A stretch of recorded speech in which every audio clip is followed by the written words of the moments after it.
Kota Depok merupakan sebuah kota yang terletak di selatan Jakarta. Dan dulunya, kota ini merupakan salah satu kota kolonial pada masa penjajahan Belanda. Ada banyak sekali peninggalan bangunan bersejarah di kota ini. Salah satunya tempat saya berdiri sekarang. Warga Depok pasti sudah tidak asing dengan tempat ini. Ya, saya sedang berada di Jembatan Panus. Penasaran seperti apa sejarah Jembatan Panus? Berikut kita saksikan.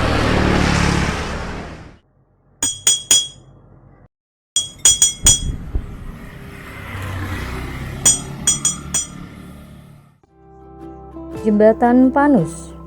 Ya, begitulah masyarakat menyebut nama jembatan ini. Jembatan yang berlokasi di Kecamatan Pancoran Mas, Kota Depok, berdiri dengan kokoh di atas Sungai Ciliwung. Sejak tahun 2019, Jembatan Panus resmi menjadi cagar budaya yang dilindungi undang-undang.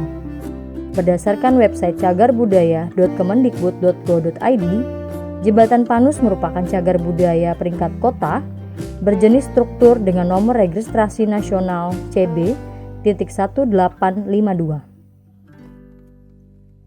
Penetapan status cagar budaya tidak lepas dari kisah sejarah yang mengiringinya. Menurut pemerhati sejarah Depok sekaligus guru di salah satu SMA Negeri Depok, Ardianto Wisnu, Jembatan Panus dibangun pada tahun 1917. Pak Wisnu, boleh coba diceritakan mengenai sejarah Jembatan Panus? Ya, jadi berbicara tentang Jembatan Panus, kita tidak bisa lepaskan gitu saja dari masa sejarah kolonial Belanda, karena Jembatan Panus itu sendiri dibangun pada masa pemerintahan kolonial Belanda. Jadi pada tahun 1917 pemerintah kolonial memutuskan untuk membangun sebuah jembatan yang menghubungkan antara wilayah Depok pada saat itu dengan wilayah Cimanggis, tepatnya pada tahun 1917. Nah, dalam keterangan surat kabar The Preanger Boat waktu itu dijelaskan pemerintah kolonial akan membangun sebuah jembatan dengan lebar sekitar 5 meter, kemudian dengan tipe jembatan bentang melengkung. Jadi ada 3 lengkungan di jembatannya itu dengan masing-masing lebar lengkungan sekitar 15 meter. Nah, bentuk jembatan itu hampir sama sebenarnya dengan jembatan merah yang ada di Bogor.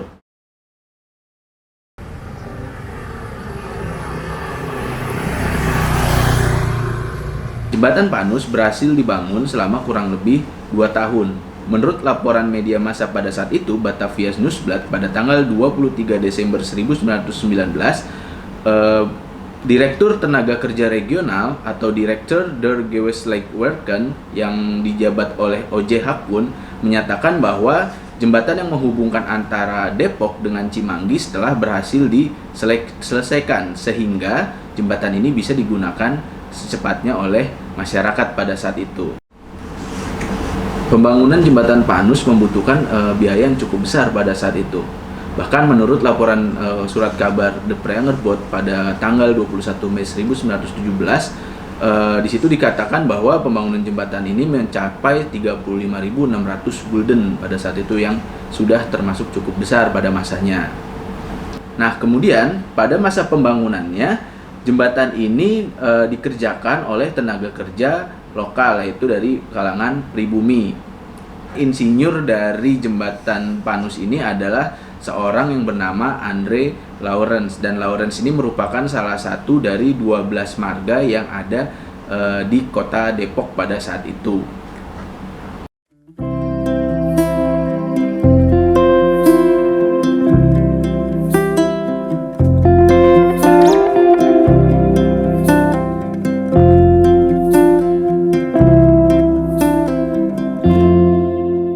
Pada saat selesai dibangun, jembatan ini belum dikenal dengan nama Jembatan Panus. Tidak diketahui secara pasti sejak kapan penyebutan nama jembatan ini dimulai. Ada beberapa pendapat yang mengatakan nama jembatan ini diambil dari nama arsitek perancang jembatan. Namun, ada juga yang mengatakan penamaan bukan berdasarkan dari nama sang arsitek. Lalu, bagaimana sebenarnya asal-muasal penamaan jembatan ini? Penamaan Jembatan Panus sendiri sebenarnya tidak diketahui secara pasti sejak kapan. Tapi yang pasti pada saat jembatan Panus diresmikan, dalam catatan laporan media massa Batavia Newsdesk sendiri tidak menyebutkan itu adalah jembatan Panus, tapi hanya menyebutkan itu jembatan penghubung antara Depok dengan Cimanggis. Nah, ada yang mengatakan beberapa pihak bahwa penamaan nama jembatan Panus itu sendiri berdasarkan dari seorang insinyur yang membangun atau merancang jembatan tersebut. Tapi kita ketahui sendiri, menurut Yono Jonathan dalam bukunya Depok Tempo Dulu yang diterbitkan tahun 2011 mengatakan bahwa arsitek perancang atau insinyur perancang jembatan Panus itu adalah Andre Lawrence. Nah, sehingga nama Panus sendiri akhirnya terungkap merupakan berasal dari nama seorang warga yang berada di sekitar jembatan tersebut, yaitu Stepanus Leander. Nah, dari situlah mungkin Stepanus kemudian untuk mempermudah disebutlah dengan sebutan Panus, dan akhirnya masyarakat mengenalnya dengan nama jembatan Panus. Tapi untuk tahun pastinya itu sudah menyebar sejak kapan, itu masih belum diketahui dari kapannya.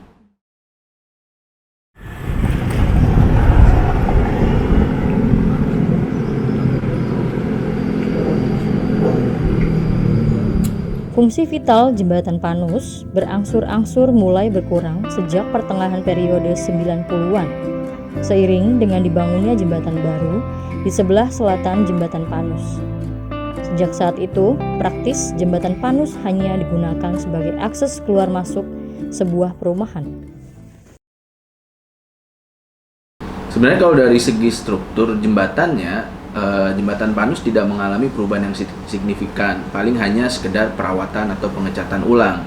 Tapi dari segi fungsi, jembatan Panus sudah mulai kehilangan fungsinya, atau fungsi yang dulu sangat vital di Kota Depok sudah mulai berkurang karena semenjak adanya jembatan baru yang dibangun tahun 1994 oleh pemerintah pada saat itu, membuat jembatan ini akhirnya tidak digunakan lagi. Karena usia jembatan yang sudah cukup tua dirasa sangat berbahaya untuk dilintasi kendaraan-kendaraan yang volumenya sudah mulai banyak dan juga dengan berat yang cukup besar. Dan akhirnya jembatan Panus yang dibangun masa kolonial sudah tidak lagi digunakan secara umum, tapi hanya digunakan sebagai akses keluar masuk perumahan yang pada saat itu sedang dibangun juga.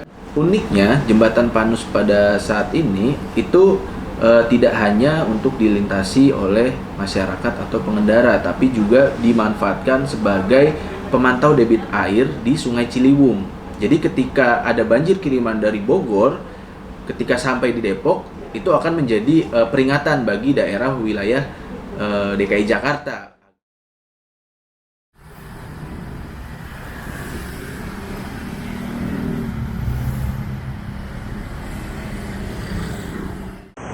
Selain untuk fasilitas penyeberangan, jembatan Panus juga difungsikan sebagai tempat pemantau debit air Sungai Ciliwung saat terjadi banjir, untuk memperingatkan wilayah Jakarta mengenai potensi terjadinya banjir kiriman dari Bogor.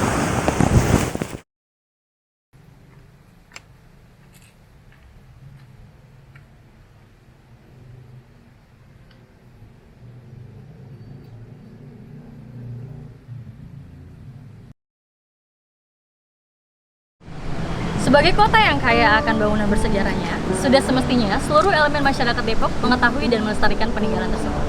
Terlebih lagi, jembatan Panus merupakan satu dari sekian banyak cagar budaya yang dilindungi undang-undang. Kini, saatnya generasi milenial meneruskan tongkat estafet pelestarian jembatan Panus, sehingga ke depannya, sejarah mengenai jembatan Panus tidak lagi identik dengan hal-hal mistis, melainkan sebagai warisan cagar budaya yang kaya akan nilai-nilai sejarahnya.